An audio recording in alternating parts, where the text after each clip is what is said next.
Ang Diyos ay nakikipag-ugnay at nakikipag-usap sa atin at tayo rin ay binigyan ng misyon na magpahayag ng kanyang salita sa pamamagitan ng ating gawa.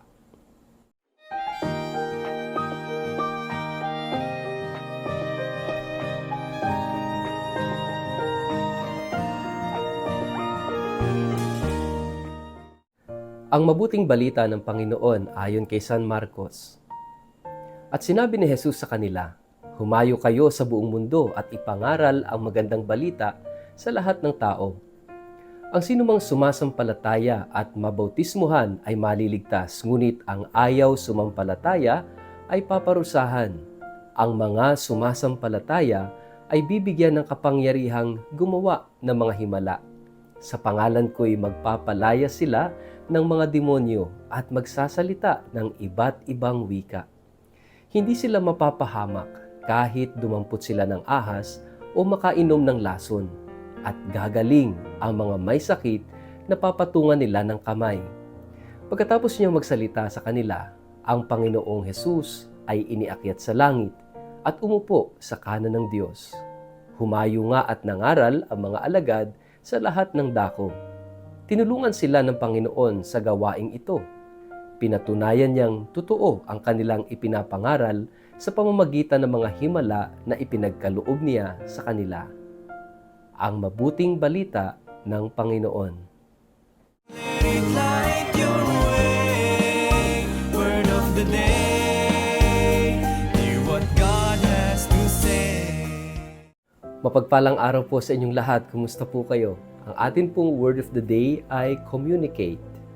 Bago po tayo magpalalim sa atin pong refleksyon ngayong araw na ito, kayo po ay muli kong inaanyayahan na huwag kakalimutan mag-like, follow at subscribe sa ating Facebook page at YouTube channel na Word of the Day. Ganun din po, pakishare ang video ito sa inyong kapamilya, kamag-anak, kaibigan, mga kakilala sa social media para po sama-sama tayo sa pagiging media evangelizers at online missionaries na nagpapalaganap ng salita ng Diyos sa mundo ng social media. At sa lahat po ng mga nakikinig ng Word of the Day sa Radyo Maria, maligayang pakikinig po sa inyong lahat. Mga kapatid, ngayong araw na ito ay ating ipinagdiriwang ang Ascension Sunday. At ngayong linggo ring ito ay Mother's Day. Kaya sa lahat po ng mga nanay, Happy Mother's Day po sa inyong lahat. At alam niyo po ba, ang simbahan din ay isang ina. Kaya ang tawag natin sa ating simbahan, Inang Simbahan, the Mother Church, Mater Ecclesiae. Kaya nga mga kapatid, tayong lahat, mahalaga ang ina sa atin. At ang ina, madalas ang siyang nagsisilbing ilaw, sabi nga, ng tahanan, which is equivalent to a teacher, guro. Siya ang nagbibigay ng kaalaman, ng formation sa kanyang mga anak. Siya ang nagsisilbing tanglaw. Nagbibigay ng human formation, ng value formation, at siya ang nagpapakilala ng tungkol sa Diyos. Napakahalaga that every mother is an evangelizer. Every mother is a catechist, no? Dahil kayo, mga nanay, ang kauna-unahang guro sa inyong mga anak, ang kauna-unahang katekista, ang kauna-unahang evangelizer sa inyong tahanan, sa inyong pamilya. Kaya saludo po ako sa mga nanay na tunay na nagsisilbing ilaw ng tahanan. So muli, Happy Mother's Day po sa lahat ng ating nanay. At alam niyo po ba, ngayong Ascension Sunday, we are celebrating World Communication Day. Why? Bakit itinaon na Ascension Sunday ang World Day of Communication sa simbahan?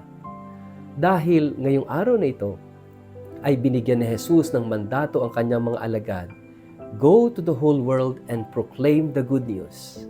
Ito yung communication, ang misyon na ibinigay at iniwan ni Jesus sa simbahan sa pamamagitan ng kanyang mga apostol ay ipahayag, i-communicate, no, ang kanyang mabuting balita.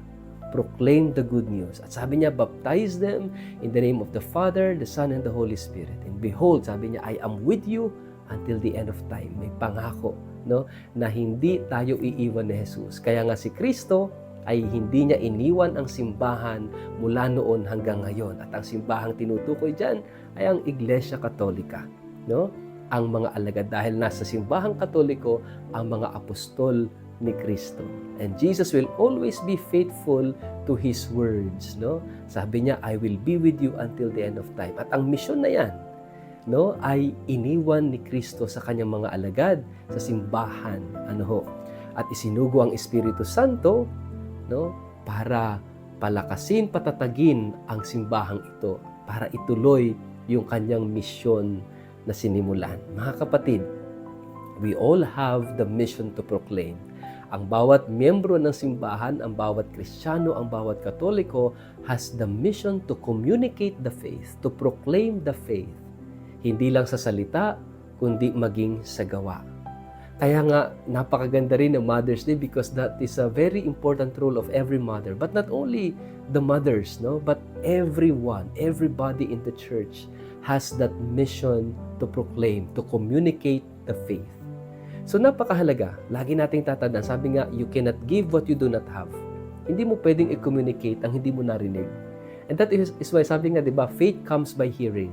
Yung pananampalataya na dapat nating ipinapahayag sa salita at gawa ay naririnig natin. And Jesus was the first proclaimer. No? Siya ang kauna-unahang nagpahayag, yung tinatawag nating kerigma, the proclamation of the kingdom, the proclamation of the word of God. Yan ay nanggaling kay Kristo. And that is why, paano tayo makakapag-proclaim kung hindi natin naririnig, kung hindi natin tinatanggap ang mga salita ni Kristo? And that is why, napakahalaga po sa inyong lahat, sa ating lahat, na pakinggan ang salita ni Jesus. Magbasa ng Biblia, mag-aral, para alam natin kung ano yung dapat at hindi dapat nating ipinapahayag sa salita at sa ating gawa. Kaya nga mga kapatid, na mahalaga rin. No? Sabi nga, kapag walang komunikasyon, walang relasyon. Kung gustong lumalim ng relasyon o mag-umpisa ng relasyon, mahalaga ang komunikasyon. Ibig sabihin, the end of the proclamation, the end of the gospel, yung kaduluduluhan, ay relasyon kay Kristo. No? Mahalaga yung evangelization at ang end point, ang dulo ng evangelization is personal relationship with God, with Jesus. Kaya nga mga kapatid, napakahalaga, no? Kayo, lalong-lalo na sa mga followers ng Word of the Day. Sa pamamagitan ng ating daily reflection, nakakapakinig kayo ng salita ng Diyos. At nakakapakinig kayo ng mga simpleng pagninilay galing kay Father Richard. Always remember that the end of this mission, the mission of the Word of the Day, is for you to have a personal and renewed encounter, renewed relationship with Jesus.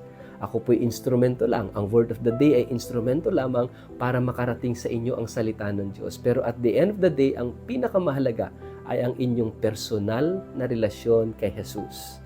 Sa pamamagitan ng pakikinig, pagninilay, at pagsasabuhay ng salita ng Diyos. And this is good communication. Mahalaga po that we communicate the faith. Mahalaga that we communicate what we believe, what we receive from Jesus, what we receive from God.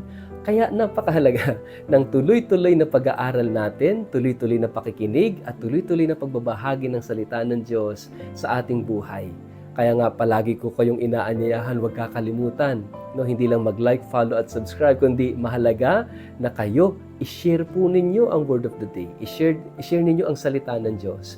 Pero higit sa lahat, you shared the Word of God not only by words, but most especially by your deeds, sa pamamagitan ng inyong buhay, sa pamamagitan ng inyong patutuo sa Kanyang salita. At ano ba yung laman ng salita ng Diyos?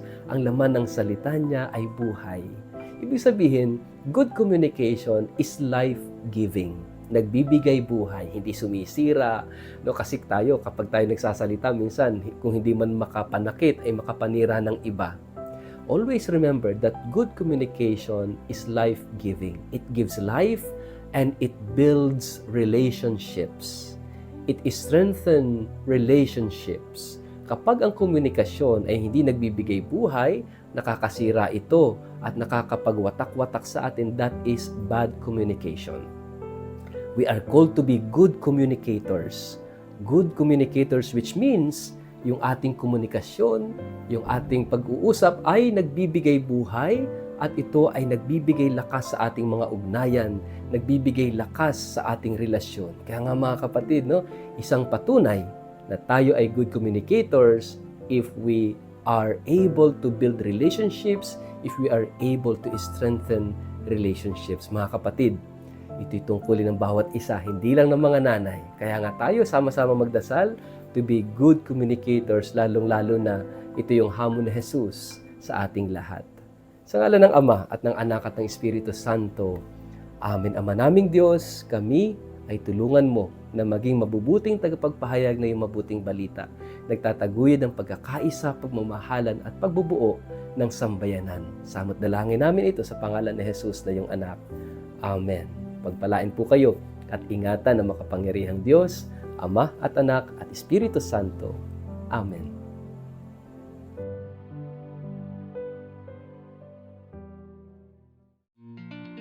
Sa lahat po ng aking mga followers sa Word of the Day, ang ating simbahan ay magdiriwang ng taon ng Hubileo sa susunod na taon na tatawaging Jubilee of Hope. Bilang paghahanda po dito, ako po ay nagtakda ng isang espesyal na pilgrimage sa taong ito sa ika-11 hanggang ika-25 ng Oktubre.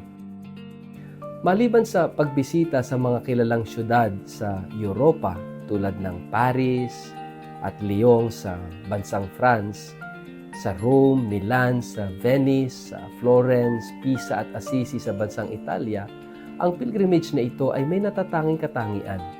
Bibisitahin po natin ang ilang mga Marian shrines tulad ng Our Lady of Miraculous Medal at ang Our Lady of La Salette sa France. Gayon din, ang Holy Face of Jesus of Manopello at ang Eucharistic Miracle sa Lanciano, Italy ay atin ring mabibisita. Hindi lang po iyon, magkakaroon din po tayo ng pagkakataong makita ang mga incorrupt bodies ng mga santo tulad ni na Saint Padre Pio, Saint Catherine Labouré, Saint Vincent de Paul, Saint Bernadette Soubirous, Saint John Vianney, Saint John Bosco, Saint Clare of Assisi, Saint Lucy at marami pang iba. Magkakaroon din tayo ng pagkakataong mabisita ang 4 na basilika sa Roma at ang ilang mga historical at itinuturing na wonders of the world tulad ng Eiffel Tower, Leaning Tower of Pisa, ang Colosseum at marami pang iba. Kung kayo po ay interesadong makasama ako sa espesyal na pilgrimage na ito, maaari po kayong tumawag o mag-text o mag-email sa mga sumusunod na contact details na nakikita nyo sa screen. First come, first serve basis lamang po ito. Kaya kung kayo interesado, huwag kayong mag-atubiling mag-contact sa amin.